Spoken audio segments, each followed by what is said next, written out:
Hi friends, Trichy கிழக்கில் இப்போ Raghava Lawrence தான் டிவிகே சார்பாக நிற்க போகிறாரு அப்படிங்கிற மாதிரி சொல்லி ஏகப்பட்ட விஷயங்கள் சோஷியல் மீடியாவில் செம்ம வைரலாக போய்கிட்டு இருந்துச்சு. ஆனால் திருச்சி கிழக்கில் ஆல்ரெடி திரிஷா நிற்க போகிறாங்க அப்படிங்கிற மாதிரி ஃபஸ்ட்டு இந்த நியூஸ் வந்து செம்ம ட்ரெண்டிங் ஆன நிலையில் இப்போ ராகவா லாரன்ஸ் எப்படி நிற்பார் அப்படின்னு சொல்லி ஏகப்பட்ட விமர்சனங்களும் எழுந்துட்டுருக்கு. திரிஷா அவர்களுக்கு அரசியலில் ஈடுபட ரொம்பவே ஆர்வமாக இருக்காங்களாம்.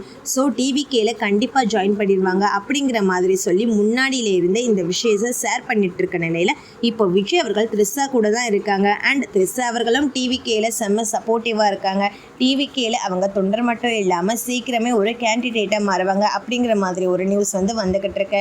அப்போ திருச்சி கிழக்குல திரிஷா நிக்க அதிக சான்சஸ் இருக்கு அப்படிங்கிற மாதிரி ஒரு விஷயங்கள் போய்கிட்டு இருக்க நிலையில திரிஷா சைட்ல இருந்து ஒரு செம்மையான நியூஸ் வந்து கிடைச்சிருக்கு. ராகவா லாரன்ஸ் நிற்கிறது வந்து திரிஷா அவர்களுக்கு கொஞ்சம் கூட விருப்பமே இல்லையா. ஸோ திரிஷா அவர்கள் விருப்பப்பட்ட கண்டிப்பா அங்க நிற்பாங்க. திரிஷா அவர்களும் அந்த மைண்ட் செட்டில் தான் இருக்காங்களாம். ஸோ கூடிய சீக்கிரமே ஒரு முடிவை வந்து திரிஷா சொல்லுவாங்க. ஆனால் அது வந்து ஒரு சர்ப்ரைஸான மூமெண்ட்டாக தான் இருக்க போகுது. அப்போ திருச்சி கிழக்கில் திரிஷா நிற்கிறது உறுதியாயிடுச்சு அப்படிங்கிற மாதிரி சொல்லி அந்த நோட்டீஸ் வந்து பயங்கரமான ரிப்ளையும் கமெண்ட்ஸும் போய்கிட்டு இருக்கு. திரிஷா அவர்கள் திருச்சி கிழக்கில் நின்னா கண்டிப்பாக அவர்களுக்கு ஓட்டு கிடைக்குமா அப்படின்னு சொல்லி ஒரு கருத்து கணிப்பும் எடுத்திருக்காங்க. அந்த கருத்து கணிப்பில் கண்டிப்பாக ஓட்டு போட மாட்டோம் அப்படின்னு சொல்லி நிறைய தொண்டர்கள் சொல்லியிருக்காங்களாம். மிகப்பெரிய ஷாக்கிங்கான நியூஸாக தான் இருக்குது.